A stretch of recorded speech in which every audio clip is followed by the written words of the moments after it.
नारायणगाव वारुवाडी परिसरात सुरू असलेले घरफोड्यांचे सत्र थांबले असल्याचे वाटत असतानाच आज वारुवाडी येथील फळ व्यापारी अनिकेत दत्तात्रय डोंगरे यांच्या बंद घराच्या खिडकीचे गज कापून चोरट्यांनी आतील कपाटात असलेले 6 तोळे वजनाचे सोन्याचे व 25 तोळे वजनाचे चांदीचे दागिने चोरी केल्याची घटना घडल्याने पुन्हा एकदा खळबळ उडाली आहे।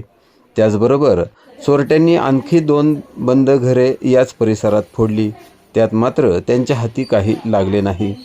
अनिकेत डोंगरे हे कुटुंबासह देवदर्शनासाठी गेलेले असतानाच पहाटे 2च्या दरम्यान ही घरफोडी झाली आहे।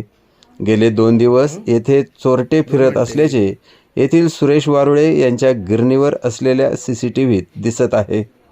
सदर प्रकरणाचा पुढील तपास नारायणगावचे सहाय्यक पोलीस निरीक्षक प्रवीण संपांगे यांच्या मार्गदर्शनाखाली नारायणगाव पोलीस करत आहेत।